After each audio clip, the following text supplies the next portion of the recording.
దేవుడు చెప్తున్నాడు, బీదలను మీరు కనికరించినట్లయితే, దిక్కులేని వారికి మీరు చెవి యొగ్గినట్లయితే, పేదవారిని మీరు గుర్తించినట్లయితే, వారి అవసరతలను మీరు గమనించినట్లయితే, మీరు యెహోవాకే అప్పించినట్లు లెక్క. ఆయన వానికి చేసిన దానికి మరలా తిరిగి ప్రత్యుపకారము చేస్తాడంట. హల్లెలూయా. మనుషులు నీకు తిరిగి ఇవ్వకపోవచ్చేమో, కానీ దేవుడు ఖచ్చితంగా నువ్వు చేసిన మేలును గుర్తుపెట్టుకొని మరలా తిరిగి ఇస్తాడంట. మనలో విశ్వాసం ఉంది, అది ఎట్లా బయటికి చూపి అంటే ఎట్లా చూపించాలా? యేసుప్రభు నమ్ముకున్నావంటే నమ్ముకున్నా. ఆయన నీ కొరకు ఏం చేశాడు? ఏమో చేసినాడు, ప్రాణం పెట్టినాడు, నా కొరకు చనిపోయి తన రక్తాన్ని చిందించినాడు, చనిపోతే మళ్ళా పరలోకానికి పోతా. ఆయన నమ్ముకున్నామంటే నమ్ముకున్నాం, విశ్వసించాం. అయితే అది చూపించి ఒకసారి ఎట్లా నమ్ముకున్నావు, ఏం చేసినావు ఒకసారి చూపించంటే ఎట్లా చూపించగలుగుతావు? దానిని ఎట్లా చూపించగలుగుతావు అంటే, ఎవడైనాను దిగంబరిగా వస్త్రాలు లేక ఉన్నప్పుడు వానికి నువ్వు వస్త్రాలు ఇచ్చినప్పుడు నువ్వు విశ్వాసిగా ఉన్నట్లు లెక్క. ఎవడైనాను ఆకలికి అన్నం లేక ఆకలి కొనినప్పుడు వానికి అన్నం పెట్టినప్పుడు దేవునికి అన్నం పెట్టినట్టు అది లెక్క. అలాగే ఎవడైనాను చలి పెడుతున్నప్పుడు వానికి దుప్పటి ఇవ్వకుండా దేవుడు నేను దీవించును గాక అని చెప్పి పంపిస్తే అది దేవునికి విరోధంగా చేసినట్లు లెక్క అని చెప్పి దేవుని యొక్క వాక్యము గుర్తు చేస్తుంది. ఇక్కడ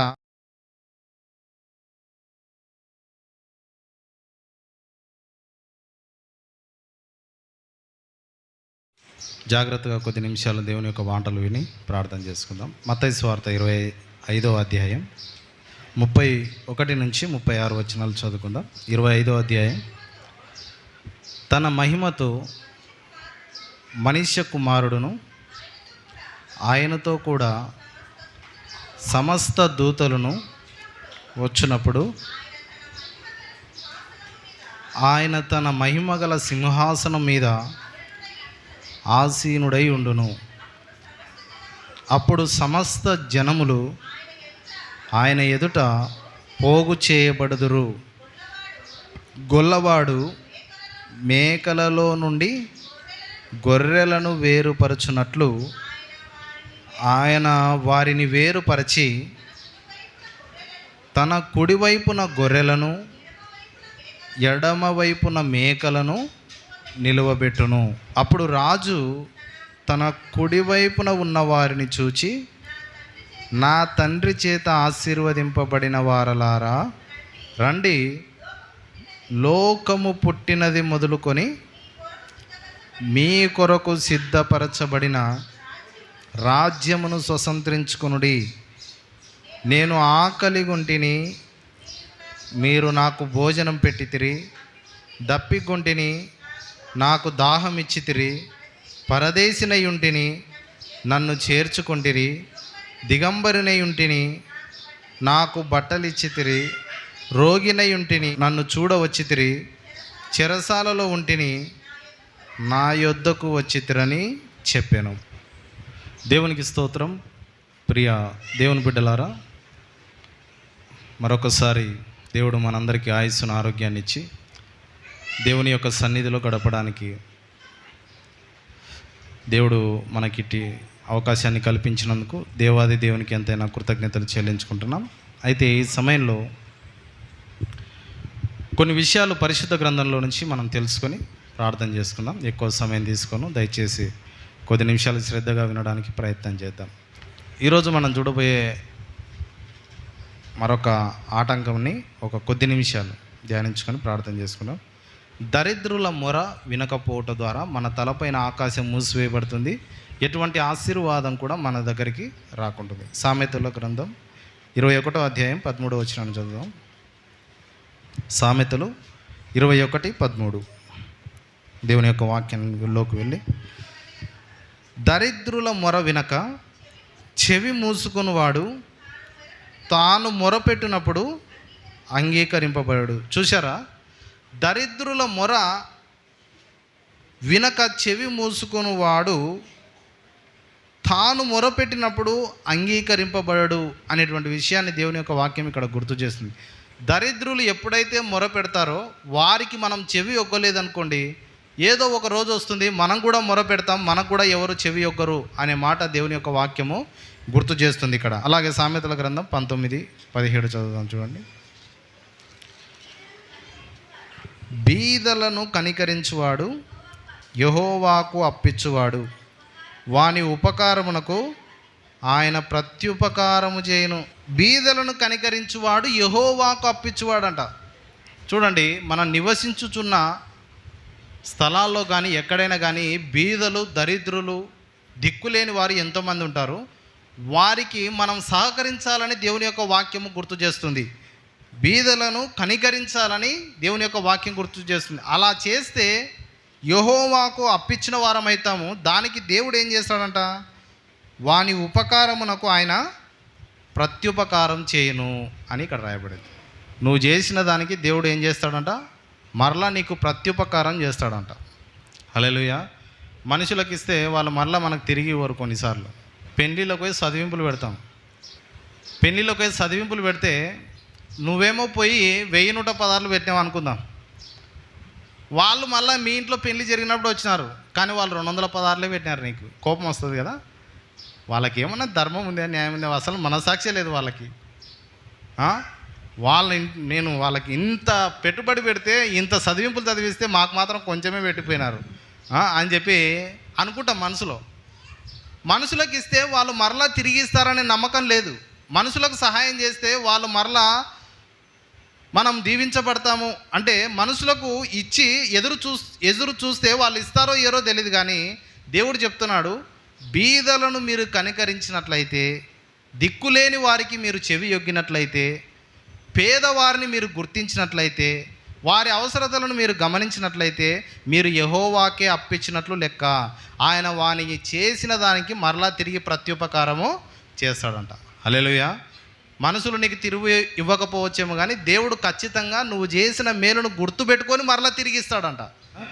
ఎంత చక్కటి మాట చూడండి. బీదలను కనికరించడం అనేటువంటిది చాలా ముఖ్యం. ఏమి లేని వారిని ఆదుకోవాలని చెప్పి బైబిల్ మనకు గుర్తు చేస్తుంది. యేసుప్రభు ఈ లోకానికి వచ్చినప్పుడు, పరిచర్య చేసినప్పుడు కూడా ఆయన లూకాసు వార్త 4వ అధ్యాయం మొట్టమొదటిసారి ఆయన పరిచర్యలోకి ప్రారంభించినప్పుడు ఆయన ఒక మాట పరిశుద్ధ గ్రంథంలో చదవడం అనేటువంటిది జరుగుతుంది. లూకాసు వార్త 4వ అధ్యాయం 16వ వచనం నుంచి 18 వరకు చదువుదాం. తర్వాత ఆయన తాను పెరిగిన నజరేతునకు వచ్చెను. తన వాడుక చొప్పున విశ్రాంతి దినమందు సమాజ మందిరంలోనికి వెళ్ళి చదువుటకై నిల్చుండగా ప్రవక్త అయిన యెషయా గ్రంథము ఆయన చేతికి ఇయ్యబడెను. ఆయన గ్రంథము విప్పగా, ప్రభువు ఆత్మ నా మీద ఉన్నది, బీదలకు సువార్త ప్రకటించుటకై ఆయన నన్ను అభిషేకించెను, చెరలోనున్న వారికి విడుదలను, గుడ్డి వారికి చూపును కలుగునని ప్రకటించుటకును, నలిగిన వారిని విడిపించుటకును, ప్రభువు హితవస్త్రము ప్రకటించుటకును ఆయన నన్ను అభిషేకించెను అని ఇక్కడ చూస్తున్నాం కదా. ఎన్ని పట్టికలు ఉన్నాయి. యేసుప్రభు ఎందుకు అభిషేకించబడ్డాడంట? ఆయన చెరలో ఉన్న వారిని విడుదల కలిగించుటకు, గుడ్డివారికి చూపు కలుగుటకును, నలిగిన వారిని విడిపించుటకును, ప్రభు హితవస్త్రమును ప్రకటించుటకును ఆయన నన్ను పంపి ఉన్నాడు అనే మాటలు ఇక్కడ చదువుతున్నాం. ఈ మాటలన్నిటిలో, ఈ లిస్టులో మొదటి లైన్లో ఎవరున్నారు? బీదలకు సువార్త ప్రకటించుటకై ఆయన నన్ను అభిషేకించెను. బీదలకు సువార్త ప్రకటించుటకై ఆయన నన్ను అభిషేకించెను అనే మాటను గమనించండి. బీదలకు ఎప్పుడైతే మనం చెవి యొగ్గుతామో దేవుడు కూడా మన మొరను ఆలకిస్తాడంట. బీదలకు ఎప్పుడైతే మనం సహాయం చేస్తామో దేవుడు కూడా మనకు ప్రత్యుపకారం చేస్తాడంట. బీదల యొక్క అవసరాలు మనం ఎప్పుడైతే గమనిస్తామో ఆయన దేవుడు ఏమంటున్నాడంటే, మీరు అలా చేసినప్పుడు నాకు అప్పించినట్లు లెక్క అని అంటున్నాడు. యేసుప్రభు ఈ లోకానికి వచ్చినప్పుడు, పరిచర్య చేసినప్పుడు కూడా మొట్టమొదటిగా లేఖనం తెరవగానే బీదలకు సువార్త ప్రకటించుటకై ఆయన నన్ను అభిషేకించెను అనే మాట మనం ఇక్కడ చదవగలం. అప్పుడు బీదలకు ప్రత్యేకమైన స్థానము పరిశుద్ధ గ్రంథం ఇస్తుంది. బీదలంటే ఎవరు? తినడానికి తిండి లేకుండా, కట్టుకోవడానికి బట్టలు సరిగా ఉండవు, నివసించడానికి ఇల్లు ఉండవు, చాలామంది దిక్కులేని వారు ఉంటారు. అటువంటి వారు వచ్చి నీ దగ్గర చేయి చాపితే నువ్వు వారి మొర వినకుండా, వారిని పట్టించుకోకుండా, వారికి సహాయం చేయకుండా, చూసి చూడనట్లు ఉన్నావు అనుకోండి, దేవుడు ఏమంటున్నాడంటే మీరు నాకు ఇవ్వనట్లు లెక్క. బీదలకు మీరు సహాయం చేసినట్లయితే, వారి ఎడల మీరు కనికరం చూపినట్లయితే నాకు అప్పించినట్లు లెక్క అంటున్నాడు. అంటే దేవుని దృష్టిలో ఎంత ముఖ్యమైనది ఈ ఒక్క ఆటంకాన్ని కూడా మనం దాటుకొని దేవుని యొక్క ఆశీర్వాదాలు పొందుకోవాలి. చాలాసార్లు మనము ఈ ఆటంకాన్ని కూడా మనం జయించి మనం దేవుని యొక్క ఆశీర్వాదాలు పొందుకోవాలని దేవుడు గుర్తు చేస్తున్నాడు. అప్పుడు గమనించినట్లయితే బీద లేకపోతే దరిద్రుల పరిస్థితి ఎట్లుంటుందంటే, ఆ పూటకు మాత్రమే అన్నం ఉంటుంది, నెక్స్ట్ పూటకి ఇంకా వాళ్ళు మళ్ళా వెతుక్కోవాలా. బీద పరిస్థితి అనేటువంటిది దేవునికి బాగా ఎరిగి ఉన్నాడు ఆయన. అందుకే ఏమంటున్నాడంటే, పేదవారిగా ఉన్నారు, వారికి రోగం వచ్చింది అనుకోండి, ధనవంతులకు రోగం వచ్చింది అంటే వాళ్ళు ఏం చేస్తారు, డబ్బులు బాగున్నాయి, వ్యాధి వచ్చింది, మంచి డాక్టర్ దగ్గర చూపించుకుంటారు, మంచి ట్యాబ్లెట్స్ మెడిసిన్ వాడతారు, మంచి దిండు కొనుక్కుంటారు, మంచి మంచం కొనుక్కుంటారు, మంచి కుర్చీ కొనుక్కుంటారు. ఇలా వారు స్వస్థత పొందడానికి ప్రయత్నం చేసి మంచిగా ట్రీట్మెంట్ తీసుకుంటారు. అయితే పేదవారు, నిరుపేదలు, దరిద్రులుగా ఉన్నటువంటి వారు, వాళ్ళ దగ్గర డబ్బులు లేదు, మరలా అనారోగ్య పరిస్థితి ఏర్పడింది. ఇప్పుడు ఎట్లుంటుంది పరిస్థితి? చూపించుకోవడానికి డబ్బులు లేవు, వ్యాధి వచ్చింది, మంచి డాక్టర్ దగ్గరికి వెళ్ళలేడు, మంచి మెడిసిన్ కొనుక్కోలేము, మంచి కుర్చీ కొనుక్కొని మంచిగా మనం రెస్ట్ తీసుకోవడానికి ఏమి కూడా లేదు. అందుకే బీద పరిస్థితి అనేటువంటిది చాలా కఠోరమైనది. వారిని మీరు లక్ష్యం ఉంచండి, ఎందుకంటే వారి పరిస్థితి చాలా దీనకరంగా ఉంటుంది. వారి యందు మీరు లక్ష్యం ఉంచినట్లయితే నా యందు మీరు లక్ష్యం ఉంచినట్లు అని చెప్పి దేవుని యొక్క వాక్యము గుర్తు చేస్తుంది.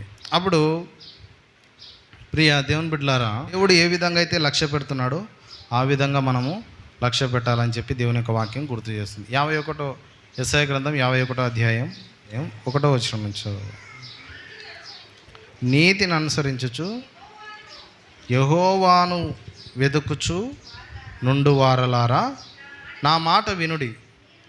మీరు ఏ బండ నుండి చెక్కబడితిరో దానిని ఆలోచించుడి. మీరు ఏ గుంట నుండి తవ్వబడితిరో దానిని ఆలోచించుడి అనే మాట మనం ఇక్కడ చదవగలుగుతాం. మీరు ఏ బండలో నుంచి తీయబడితిరో, ఏ బండలో నుంచి చెక్కబడితిరో దానిని ఒకసారి ఆలోచించండి అని అంటున్నాడు. అంటే బండలాంటి మన జీవితాలను దేవుడు మరలా ఆయన చెక్కి దానికి ఒక రూపాన్ని ఇచ్చాడు.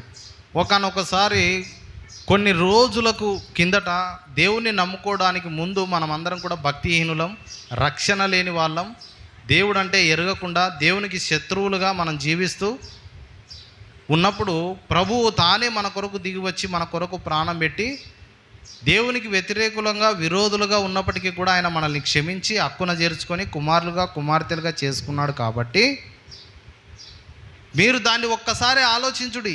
ఏ బండలో నుంచి అయితే మీరు తీయబడ్డారో చెక్కబడతారో దానిని ఆలోచించుడి అని దేవుని యొక్క వాక్యము గుర్తు చేస్తుంది. హల్లెలూయా. ప్రారంభంలో ఎట్లా రక్షణ పొందినా మనం, దేవుడు అంటే తెలీదు, ఎలాగ భక్తిగా జీవించాలో తెలీదు, యేసుప్రభు అంటే ఎవరో తెలీదు. ఆయన రక్తంలో కడగబడి పరిశుద్ధపరచబడి దేవునికి శత్రువులుగా దూరంగా ఉన్నవారిగా మనల్ని దేవుడు మరలా తన రక్తంతో కడిగి పరిశుద్ధపరిచి హక్కున చేర్చుకున్నాడు కదా. చేర్చుకొని మనల్ని క్షమించి మనల్ని ఆదరిస్తున్నాడు. ఏ అర్హత లేని మనల్ని కూడా ఆయన చేర్చుకొని ఆదరిస్తున్నప్పుడు నాలాంటి మనస్సును మీరు కూడా కలిగి ఉండాలి. అంటే బీదలను మీరు కటాక్షించాలి, బీదల ఎడల మీరు కనికరం చూపాలి. అలా చేసినప్పుడు మీరు యెహోవాకు అప్పించిన వారని చెప్పి దేవుని యొక్క వాక్యము గుర్తు చేస్తుంది. ప్రియ దేవుని బిడ్డలారా, అలాగే యాకోబు 2వ అధ్యాయం, ఇది ఎంతవరకు నిజం? బీదలను కనికరించడం ద్వారా యెహోవాకు మనము అప్పించిన వారంగా ఉంటామా? నిజంగా మనకు ఆశీర్వాదాలు వస్తాయా ఈ విధంగా చేస్తే అనేటువంటి విషయాలు 2-3 వచనాలు ఉన్నాయి. యాకోబు 2వ అధ్యాయం 14వ వచనం నుంచి 17 వరకు చదువుతాం. చూడండి. నా సహోదరులారా, క్రియలు లేనప్పుడు ఎవడైనను తనకు విశ్వాసం కలదని చెప్పిన ఎడల ఏం ప్రయోజనం? అట్టి విశ్వాసం అతన్ని రక్షింపగలదా? సహోదరుడైనను సహోదరి అయినను దిగంబరులై ఆనాటికి భోజనం లేక ఉన్నప్పుడు మీలో ఎవడైనను శరీరమునకు కావలసిన వాటిని ఇయ్యక సమాధానంగా వెళ్ళుడి, చలి కాచుకొనుడి, తృప్తి పొందుడని చెప్పిన యెడల ఏం ప్రయోజనం? అలాగే విశ్వాసం క్రియలు లేనిదైతే అది ఒంటరిగా ఉండి మృతమైన దగును. చూసారా, ఇక్కడ క్రియలు లేనప్పుడు ఎవడు తనకు విశ్వాసం కలదని చెప్పిన యెడల ఏం ప్రయోజనము? క్రియలు లేని విశ్వాసం మృతము అని చెప్పి దేవుని యొక్క వాక్యము గుర్తు చేస్తుంది. సహోదరుడైనను సహోదరి అయినను దిగంబరులై ఆనాటికి భోజనము లేక ఉన్నప్పుడు మీలో ఎవడైనను శరీరమునకు కావలసిన వాటిని ఇయ్యక,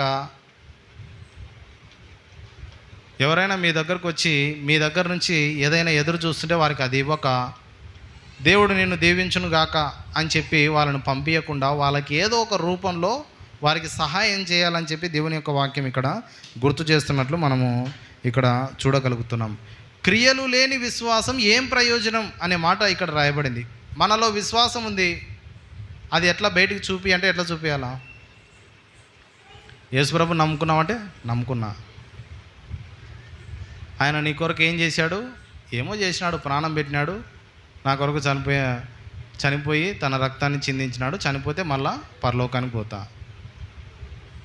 ఆయన నమ్ముకున్నావు అంటే నమ్ముకున్నాం, విశ్వసించాం. అయితే అది చూపించి ఒకసారి ఎట్లా నమ్ముకున్నావు, ఏం చేసినావు ఒకసారి చూపించంటే ఎట్లా చూపించగలుగుతావు? దానిని ఎట్లా చూపించగలుగుతావు అంటే, ఎవడైనాను దిగంబరిగా వస్త్రాలు లేక ఉన్నప్పుడు వానికి నువ్వు వస్త్రాలు ఇచ్చినప్పుడు నువ్వు విశ్వాసిగా ఉన్నట్లు లెక్క. ఎవడైనాను ఆకలికి అన్నం లేక ఆకలి కొనినప్పుడు వానికి అన్నం పెట్టినప్పుడు దేవునికి అన్నం పెట్టినట్టు అది లెక్క. అలాగే ఎవడైనాను చలి పెడుతున్నప్పుడు వానికి దుప్పటి ఇవ్వకుండా దేవుడు నేను దీవించును గాక అని చెప్పి పంపిస్తే అది దేవునికి విరోధంగా చేసినట్లు లెక్క అని చెప్పి దేవుని యొక్క వాక్యము గుర్తు చేస్తుంది ఇక్కడ. అలాగే 2వ అధ్యాయం 1వ వచనం నుంచి చదవండి. నా సహోదరులారా, మహిమా స్వరూపియగు మన ప్రభు అయిన యేసుక్రీస్తుని గురించిన విషయములలో మోమాటం గలవారై ఉండకూడదు. యేసు ప్రభుని గురించిన విషయాల్లో మోమాటం ఉండకూడదంట. హల్లెలూయా కదా. మొహమాటాలు ఎక్కువ. బండలు దుడసాలంటే మొహమాటం, కసు కొట్టాలంటే మొహమాటం, తాట్పర్రాలు వేయాలంటే మొహమాటం, మైకులు సెట్ చేయాలంటే మొహమాటం. ఎందుకంటే చేసేవాళ్ళని కూడా గేలి చేసేవాళ్ళు ఉంటే ఎవరు చేయరు. ఒకటి చేస్తుంటే వాడిని ఎంకరేజ్ చేసేది పోయి వాడు చేస్తుంటే మనం నవ్వుకుంటూ కూర్చున్నాం అనుకోండి, చేసేతోని కూడా చేయబుద్ధి కాదు కదా. ఎవడైనా పరిచర్య చేస్తుంటే, సంఘంలో దేవుని పని చేస్తుంటే, మొహమాటం లేకుండా వాడిని చూసి ఊకున్న వాళ్ళు నవ్వేది. వాళ్ళు ఇంకా మళ్ళోసారి సిగ్గుతో వెనకలికి వెళ్ళిపోతాడు. నేను చెప్పలే, వాక్యం చెప్తుంది. చాలాసార్లు జాన్ మార్క్ సార్ కావాలని చెప్తుంటాడు, అన్నీ అనుకుంటారు. నేను చెప్పలే, వాక్యం చెప్తుంది. ప్రభు సేవ మొహమాటం లేకుండా చేయాలంట. అంటే ఏం చేసినా, బండలు తుడిచినా, కసు కొట్టినా, తాట్పారం వేసినా, ఏం చేసినా దేవుని కొరకు నేను చేస్తున్నానని మొహమాట పడకూడదు. ఎవరన్నా ఏమన్నా అనుకొని, నేను చేసేది దేవుని కొరకు, నేను చేసేది దేవునికి చేస్తున్నా, మనుషులకు నేను చేయట్లేదు, నా దేవుడు నన్ను చూస్తున్నాడని నేను చేస్తున్నానని ఆ ఉద్దేశంతో మొహమాటం లేకుండా పని చేయాలా, మొహమాటం లేకుండా పరిచర్య చేయాలా, మొహమాటం లేకుండా నువ్వు ముందరికి రావాలా, మొహమాటం లేకుండా దేవుని పనిలో నువ్వు నిమగ్నం కావాలి.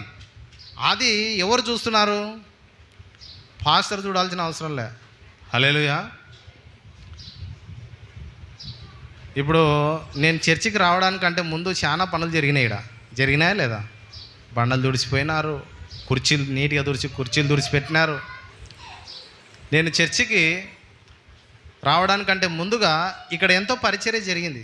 అదంతా ఎవరు చూశారు? నేను చూడలే, వారిని దేవుడు చూశాడు. బండలు ఊడ్చినారు, కసు కొట్టినారు, తాటిపారం వేసినారు, ఇక్కడ మైకు స్టాండ్ సెట్ చేసినారు. తర్వాత ప్రభు బల్ల కోసం ఏమేమి అవసరమో, కప్స్ అవసరము, ప్లేట్ అవసరము అని చెప్పి అన్నీ సిద్ధపరిచినారు. చేతులు కడుక్కోవడానికి అక్కడ బకెట అన్నీ నీళ్లు పోసి పెట్టారు. పాస్టర్ గారు 1 గంటన్నర సేపు నిలబడతాడు కదా పాపం అని చెప్పి ఇక్కడ తాటిపారం అది బొంత వేసి పెట్టినారు. ఇవన్నీ కూడా వాళ్ళు నేను రావడానికంటే ముందుగా చేశారు. నేను వచ్చినాక నేను చూడాలని చేయలే. కానీ నేను చెప్తున్నా, ఇవన్నీ ఎవరెవరు చేశారో, ఏమేమి చేశారో, మందిరం దగ్గర, మందిరం లోపల, మందిరం వెలుపల ఏమేమి చేశారో ఎవరు చూడాల్సిన పని లేదు. దేవుడు చూస్తున్నాడు. హల్లెలూయా. దేవుడు ఖచ్చితంగా చూస్తున్నాడు. దేవుడు చూసి ఏమంటున్నాడో తెలుసా? మీరు చేసిన దానికి నేను ప్రత్యుపకారం చేస్తానంటున్నాడు. హల్లెలూయా. ఇప్పుడు ధైర్యంగా పరిచర్య చేయొచ్చు కదా. మనుషులు ఈరోజు ఒకలాగా ఉంటారు, రేపు ఒకలాగా ఉంటారు. దేవుని పని చేస్తే ఏదో ఒక రోజు దేవుడు నాకు కాకపోతే నా పిల్లలకైనా దేవుడు మేలు చేస్తాడని చెప్పి ఖచ్చితంగా ఆ విశ్వాసం అనేటువంటిది రావాలా. ఎట్లా? క్రియల్లో చూపించాలి. విశ్వాసం ఉంది కానీ బయటికి నేను చేయనంటే అది విశ్వాసం కానే కాదు. విశ్వాసం ఎప్పుడు కూడా క్రియ చేస్తుంది. అయితే ప్రభువు యొక్క విషయంలో మొహమాటం లేని వారిగా ఉండాలి. హల్లెలూయా. తర్వాత 2వ వచనంలో ఏమని రాబడింది చూడండి. ఎలాగనగా బంగారు ఉంగరం పెట్టుకొని ప్రశస్త వస్త్రములు ధరించుకొని ఒకడు మీ సమాజ మందిరంలోనికి వచ్చినప్పుడు, మురికి బట్టలు కట్టుకొని దరిద్రుడు లోపలికి వచ్చినప్పుడు మీరు ప్రశస్త వస్త్రములు ధరించుకుని వారిని చూచి సన్మానించి, నీవు ఇక్కడ మంచి స్థలమందు కూర్చుండుమని చెప్పి ఆ దరిద్రునితో, నీవు అక్కడ నిలువుము, లేక ఇక్కడ నా పాదపీఠమునకు దిగువ కూర్చుండుమని చెప్పిన ఎడల. జాగ్రత్త గమనించండి, అందరు నా వైపు చూడండి. ప్రశస్తమైన వస్త్రాలు ధరించుకొని, ఎవరైనా బంగారు ఉంగరం పెట్టుకొని బంగారు ధరించుకొని ఒకరు చర్చిలోకి వచ్చినారు. ఇంకొకరు మాసిపోయిన బట్టలు, మురికి బట్టలు వేసుకొని ఒకరు వచ్చినారు చర్చిలోకి. వస్తే ఇప్పుడు ఏం చేయాలా? చర్చిలో చాలా ఏంటంటే డబ్బున్న వారికి, ఎక్కువగా సహకరించే వారికి, బాగా ధనవంతులైతే వాళ్ళకి ఎక్కువ మర్యాద. వాళ్ళకి ఏం లేదు అనుకోండి, వాళ్ళకు మర్యాద తక్కువ. లోకం ట్రీట్ చేసే విధానం ఎట్లుంటుందో తెలుసా? నీ దగ్గర అన్నీ ఉన్నాయనుకో నీకు ఎక్కువ మర్యాద ఇస్తుంది.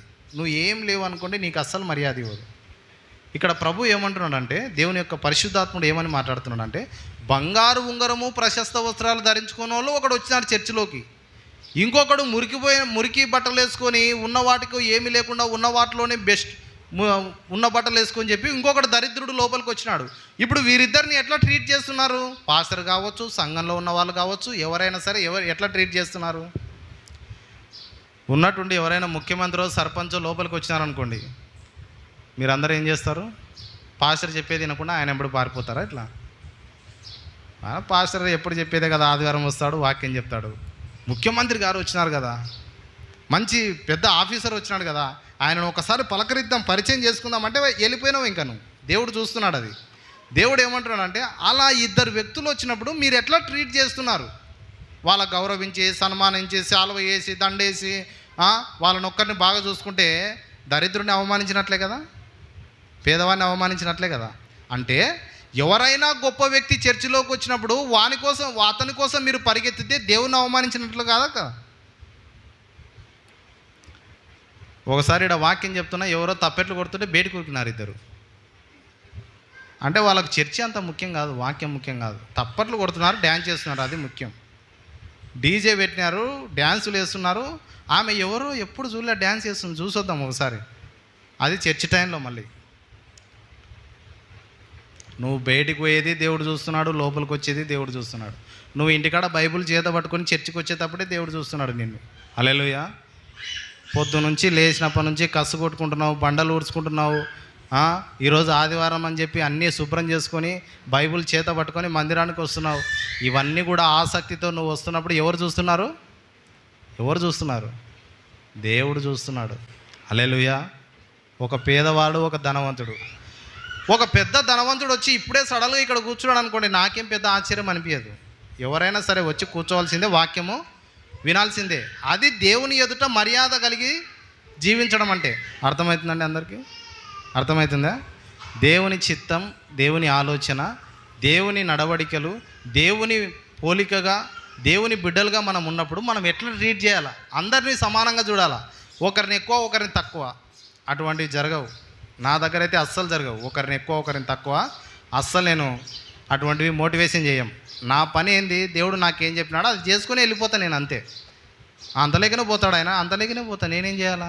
నాకు దేవుడు ఏం చెప్పినాడో అదే చేస్తా. లేకపోతే వచ్చి కాలు కడగమంటావా, లేకపోతే మీ ఇంట్లో ఉడసమంటారా, లేకపోతే మీ ఇంట్లో వచ్చి బండలు తుడసమంటారా? నో, అటువంటివన్నీ చేయడానికి వీలు కాదు. నాకు దేవుడు ఒక పిలుపునిచ్చాడు, ఆ పిలుపు ప్రకారమే నేను చేస్తా, కానీ నువ్వు అనుకున్నట్లు నేను చేయను. హల్లెలూయా. ఎంతమందికి అర్థమవుతుందా? దేవుడు ఏం చెప్పినాడో అది చేస్తాం, కానీ నువ్వు చెప్పినట్లు మేము చేయడానికి లేము ఇక్కడ. కాబట్టి దేవుడు ఏదైతే నీకు చెప్పాడో అది నువ్వు చేయాలి.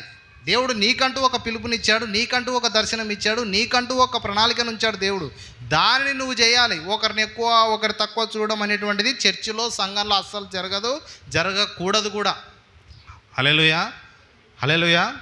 కాబట్టి ఎవరైనా ప్రశస్త వస్త్రం వేసుకొని బంగారు ఉంగరాలు అన్నీ ధరించుకొని వస్తే అమ్మ యావురమ్మా అని పలకరించుకుంటూ కూర్చోకూడదు చర్చిలో. ఎవరైనా పక్కన వచ్చి మంచి బట్టలు వేసుకొని కూర్చున్నారనుకో, ఎడగొనుకున్నావు ఇది బాగుంది. వాక్యం చెప్పేటప్పుడు ఇది అవసరం. దేవుని స్తుతిస్తుంటే ఆరాధిస్తుంటే వాక్యం చెప్తుంటే పాస్టరు వీళ్ళకు బట్టలు అవసరం. మన చర్చిలో కాదులేండి, ఆయనైనా జరుగుతుంటాయి చర్చిలలో. బట్టలు బాగున్నాయా, యా ఊరు నుంచి వచ్చినావు, చెప్పులు బాగా కొనుక్కున్నావు, కమ్మలు బాగున్నాయి, అవి బాగున్నాయి, ఇవి బాగున్నాయి, నీ చొక్కా బాగుంది, యాడ తెచ్చుకున్నావు చెప్పు, నేను ఒకటి తెచ్చుకుంటా. అది మందిరం అయిపోయినాక బయటికి వెళ్ళిన తర్వాత మాట్లాడుకోవచ్చు. మందిరంలో ఏం చేయాలి? నిశ్శబ్దంగా కూర్చొని వాక్యం వినాలి. హల్లెలూయా. 3వ వచనం చదువుతాం చూడండి. మీరు ప్రశస్త వస్త్రములు ధరించుకున్న వారిని చూచి సన్మానించి నువ్వు ఇక్కడ మంచి స్థలమందు కూర్చుండమని చెప్పి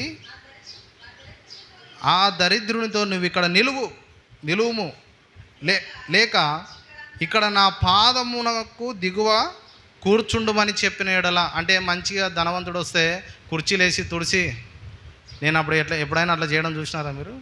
నన్ను ఎప్పుడు చూడరు మీరు అట్లా. ఎవరైనా పెద్దవాళ్ళు వస్తే కూర్చోండి మరి అని చెప్పి, చర్చిలో అందరూ సమానమే, వచ్చి కూర్చో వాక్యం విని వెళ్ళిపో అంతే. అది దేవుని స్థలం. దేవుడు ఒక్కొక్కరికి ఒక స్థానం ఇచ్చినాడు. నాకు ఇప్పుడు ఈ సమయంలో ఏమి ఇచ్చినాడు? క్యారెక్టర్. నా క్యారెక్టర్ ఏంది ఇప్పుడు? ఈడ నిలబడి వాక్యం చెప్పమన్నాడు, అది నా క్యారెక్టర్. ఇక్కడ అది నేను చేయాలి అంతే. మీ క్యారెక్టర్ ఏంది? మీ క్యారెక్టర్ ఏంది చెప్పండి. మీ క్యారెక్టర్ నా ముందర ఇక్కడ కూర్చున్నారు, ఎదురు కూర్చొని వాక్యాన్ని విని దాని ప్రకారంగా జీవించడానికి మీరు ప్రయత్నం చేయాలని చెప్పి దేవుడు మీ క్యారెక్టర్ని మీరు అక్కడ కూర్చోబెట్టినాడు. నా క్యారెక్టర్ నేను చేస్తున్నా, మీ క్యారెక్టర్ మీరు చేయాలా. అలా కాకుండా నా క్యారెక్టర్లోకి మీరు దూరినారనుకోండి, సినిమా వర్కౌట్ కాదు అది. హల్లెలూయా. అర్థమవుతుందండి?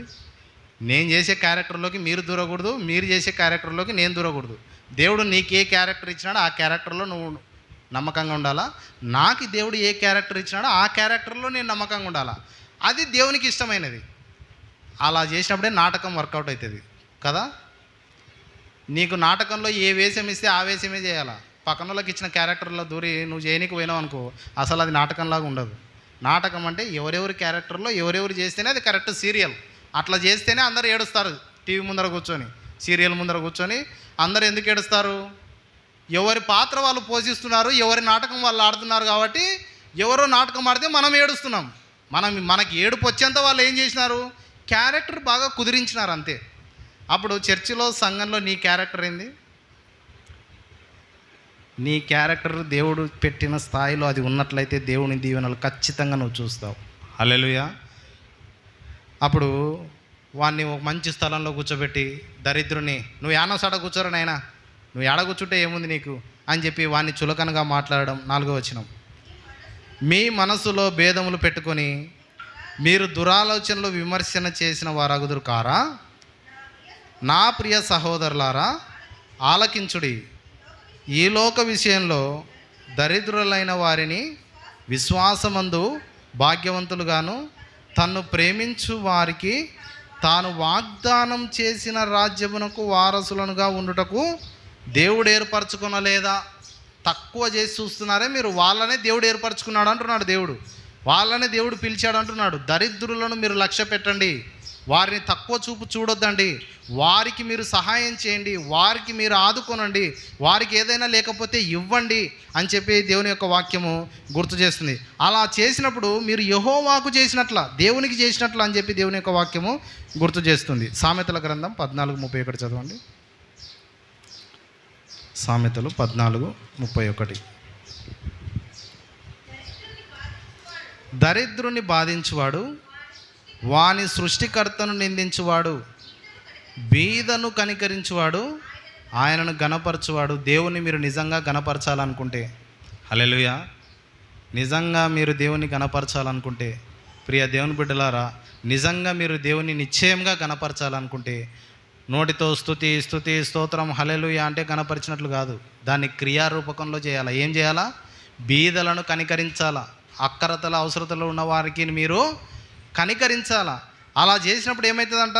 దరిద్రులను నువ్వు కనికరించకుండా బాధించినట్లయితే సృష్టికర్తనే అవమానించినట్లంట. దరిద్రుని బాధించువాడు వాని సృష్టికర్తను నిందిస్తున్నాడు. బీదలను కనికరించేవాడు ఆయనను ఘనపరుస్తున్నాడు అనేటువంటిది దేవుని యొక్క వాక్యము గుర్తు చేస్తుంది. అప్పుడు దరిద్రులను కూడా మనం ట్రీట్ చేసే విధానం ఎట్లుండాలంటే లోకస్తులు ట్రీట్ చేసినట్టు ట్రీట్ చేయకూడదు. హల్లెలూయా. లోకస్తులు ఎట్లా చేస్తారు? ఎవరైనా అవసరం వచ్చి అడుగుతున్నారు, పో పక్క జరుగు అంటారు. ఆకలి అవుతుందయ్యా కొంచెం అన్నం పెట్టండి అని. మీకు పొద్దుమూకులు ఏం పని లేదా, పారనైనా పో అని మీరు అనకండి.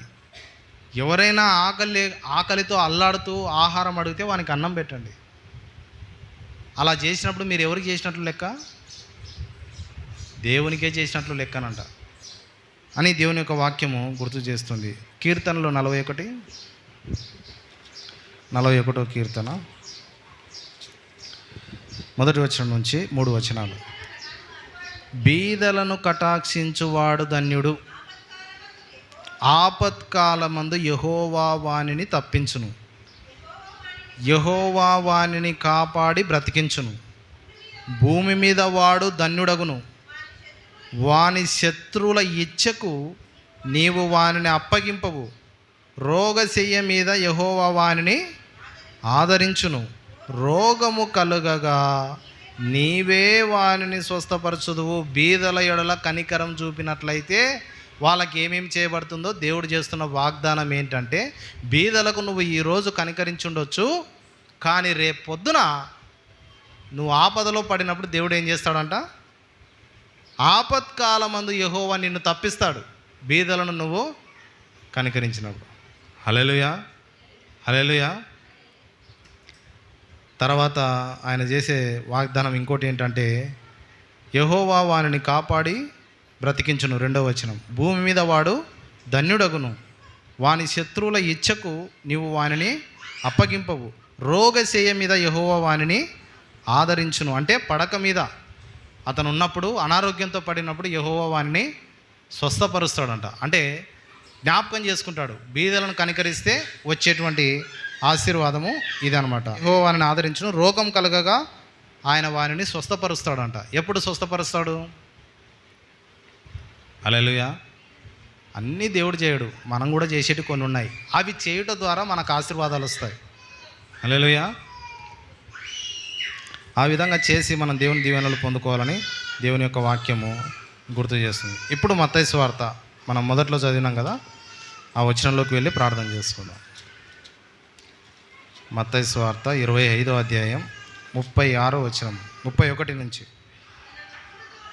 ఇక్కడ ఇందాక చదివినాము, ఒకసారి గమనించండి. ఇక్కడ తన మహిమతో మనిషి కుమారుడు ఆయనతో కూడా సమస్త దూతలను వచ్చినప్పుడు ఆయన తన మహిమ గల సింహాసనం మీద ఆసీనుడై ఉండును. అప్పుడు సమస్త జనములు ఆయన ఎదుట పోగు చేయబడుదురు. గొల్లవాడు మేకలలో నుండి గొర్రెలను వేరుపరచునట్లు ఆయన వారిని వేరుపరిచి తన కుడివైపున గొర్రెలను ఎడమవైపున మేకలను నిలవబెట్టును. అప్పుడు రాజు తన కుడివైపున ఉన్న వారిని చూచి, నా తండ్రి చేత ఆశీర్వదింపబడిన వారులారా రండి, లోకము పుట్టినది మొదలుకొని మీ కొరకు సిద్ధపరచబడిన రాజ్యమును స్వతంత్రించుకొనుడి. నేను ఆకలి గొంటిని. చూస్తున్నారా బైబిలు? నేను ఆకలి గొంటిని, మీరు నాకు భోజనం పెట్టితిరి. దప్పికొంటిని, నాకు దాహం ఇచ్చితిరి. పరదేశినై ఉంటిని, నన్ను చేర్చుకొంటిరి. ఈ దిగంబరినై ఉంటిని, నాకు బట్టలు ఇచ్చితిరి. రోగినై ఉంటిని, నన్ను చూడవచ్చితిరి. చెరసాలలో ఉంటిని, నా యొద్దకు వచ్చితిరని చెప్పుచు, అందుకు నీతిమంతులు, ప్రభువా, ఎప్పుడు నీవు ఆకలి కొని ఉండుట చూచి ఆహారం ఇచ్చితిమి, నీవు దప్పుకొని ఉండుట చూచి ఎప్పుడు దాహం ఇచ్చితిమి, ఎప్పుడు పరదేశివై ఉండుట చూచి నిన్ను చేర్చుకొంటిమి, దిగంబరివై ఉండుట చూచి ఎప్పుడు బట్టలు ఇచ్చితిమి మేము, ఎప్పుడు రోగివై ఉండుట అయినను చెరసాలలో ఉండుట అయినను చూచి నీ యొద్దకు వచ్చితిమని ఆయనను అడుగుతారంట. ప్రభు తన దూతలతో వచ్చినప్పుడు ఎడమ వైపున కొంతమంది, కుడివైపున కొంతమంది గొర్రెల కాపరి గొర్రెలలో నుంచి మేకలను వేరుపరిచినట్లు కుడివైపున ఒక మందను, ఎడమవైపున కొంత మందను వేరుపరిచి కుడివైపున ఉన్న వారిని చూసి అంటాడంట, నేను తప్పికొంటిని, నాకు నీళ్ళు ఇచ్చారు, నాకు ఆకలి వేసింది, నాకు భోజనం పెట్టారు. నేను దిగంబరినై ఉంటిని, నాకు బట్టలు ఇచ్చారు. తర్వాత నేను రోగినై ఉంటిని, నన్ను చూడవచ్చితిరి. తర్వాత నేను చెరసాలలో ఉంటిని, నన్ను పరామర్శించడానికి మీరు వచ్చినారు. వస్తారా? రేపు పొద్దున జాన్ మార్కు సార్కి పాశ్రమ్మకు ఎప్పుడైనా అనారోగ్యం బాగాలేకుంటే చూడడానికి వస్తారా? వచ్చేటట్లయితే కనపడతలేరులే. ఎవరో ఒకరిద్దరు ముగ్గురు ప్రేమిస్తారు అంతే. సంఘము ప్రతిదీ చేసేది అన్నీ కూడా వాళ్ళు ఏమంటారంట, మేమెప్పుడు నీకు ఆకలి కొంటే అన్నం పెడితేమి, మేమెప్పుడు నువ్వు దప్పికైతే నీళ్ళు ఇచ్చేది, ఏంది ప్రభు భలే మాట్లాడుతున్నావు, నువ్వు ఎప్పుడైనా ఆకలి కొంటే నేను అన్నం పెట్టినామా, ఏం చేసినాం మేము అని అంటే ప్రభు అంటున్నాడు, మిక్కిలి అల్పులైన మీలోని సహోదరులకు మీరు చేసినప్పుడు నాకు చేసినారంటున్నాడు. కింది వచనం చదవండి, 38వ వచనం.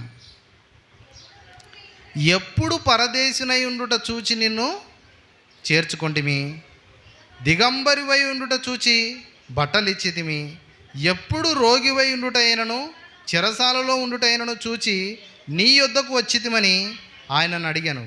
అందుకు రాజు, మిక్కిలి అల్పులైన ఈ నా సహోదరులలో ఒకనికి మీరు చేసితిరి గనక నాకు చేసితిరని నిశ్చయముగా మీతో చెప్పుచున్నానని వారితో అనేను. చూసారా, మిక్కిలి అల్పులు మీ మధ్యలోనే ఉన్నారు, వారికి చేసినప్పుడు నాకు చేశారని ప్రభు చెప్తున్నాడు. హల్లెలూయా, ఎంత చక్కటి మాట అండి. బీదలకు, దరిద్రులకు, దిక్కులేని వారికి మనం సహాయం చేసినప్పుడు, వారిని ఆదుకున్నప్పుడు ఎవరిని ఆదుకున్నట్లంట? దేవుణ్ణి ఆదుకున్నట్లంట. ఎవరైనా బట్టలు లేని వాళ్ళు మీ దగ్గరకు వచ్చి నాకు బట్టలు లేవు, బట్టలు ఇమ్మని అడిగినప్పుడు వారికి బట్టలు ఇచ్చినట్లయితే ఆ వస్త్రంలో ఎవరికి ఇచ్చినట్లా అంట? దేవుడు ఎక్కడో లేడు, ఆ సమయంలో చూస్తున్నాడు దేవుడు అన్నిటినీ. హల్లెలూయా, హల్లెలూయా.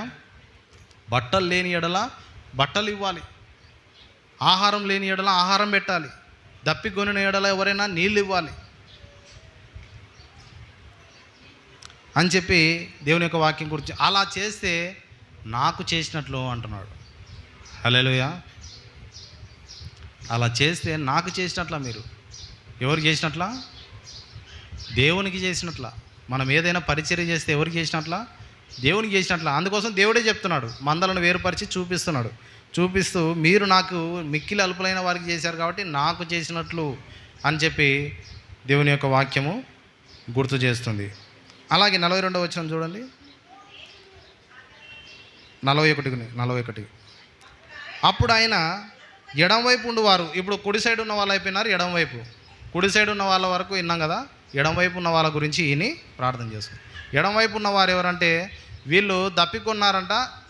ప్రభు దప్పికొనంటే దాహం ఇవ్వలే, వస్త్రహీనుడుగా ఉంటే వస్త్రాలు ఇవ్వలే. అంటే ప్రభువుకు వస్త్రాలు లేవు కాదు, ఎవరికో వస్త్రాలు లేకుంటే ఆయనకు వస్త్రాలు ఇవ్వలే. ఆకలి అంటే అన్నం పెట్టలే. అందుకోసం దేవుడు ఏమంటున్నాడు, నాకే మీరు చేయాలి అంటున్నాడు. క్రిస్టమస్ పండుగ వచ్చింది అనుకోండి, పాస్టర్ గారు బట్టలు కొన్నారా? పాస్టర్ అమ్మ బట్టలు కొనిందా? పిల్లలు బట్టలు కొనుక్కున్నారా? మీ ఇంట్లో జరుగుతుందా? మీ పిల్లలు చదువుకుంటున్నారా? అందరి అవసరాలు తీరుతున్నాయా అని అడిగినప్పుడు దేవుణ్ణి అడిగినట్లు లెక్క. అట్లా అడగం.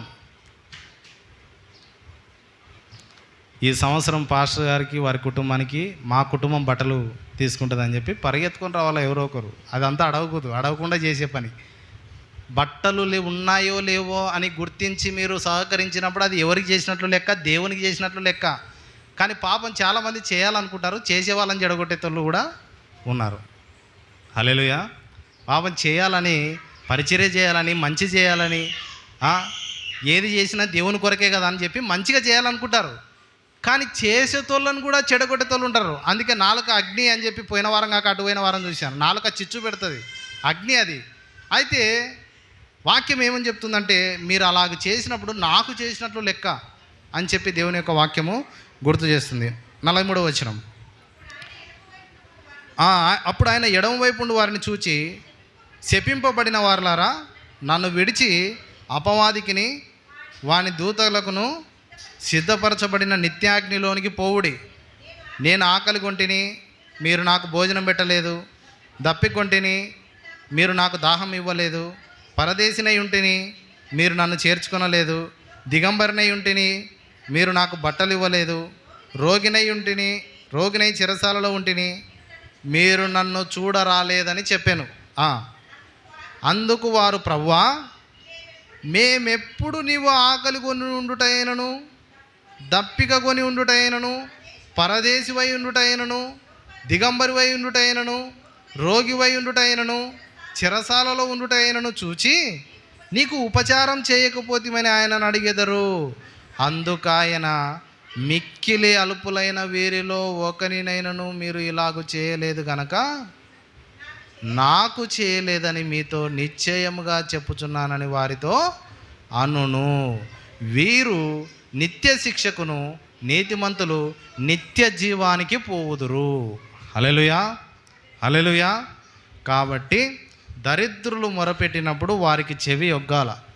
ఎవరికైనా వస్త్రాలు లేవని గుర్తించినప్పుడు వారికి వస్త్రాలు ఇవ్వాలా. భోజనము, ఎవరికైనా ఆ పూటకే భోజనం తింటారు, మళ్ళీ భోజనం లేని వాళ్ళు ఎవరైనా వచ్చి అడిగితే వాళ్ళకి అవసరాలు తీర్చాలి. అన్నీ ఆ విధంగా చేస్తున్నప్పుడు, దిక్కులేని వారికి చేస్తున్నప్పుడు అది దేవునికి చేసినట్లు లెక్క అని చెప్పి దేవుని యొక్క వాక్యము గుర్తు చేస్తుంది. అంటే మన ఆశీర్వాదాలు మన మీదికి రాకుండా ఆపుతున్న ఇంకొక ఆటంకం ఏంటి? బీదలకు చెవి యొగ్గకుండా ఉన్నప్పుడు మన మీది కూడా ఆశీర్వాదాలు రాకుండా పోతాయని దేవుని యొక్క వాక్యం గుర్తు చేస్తుంది.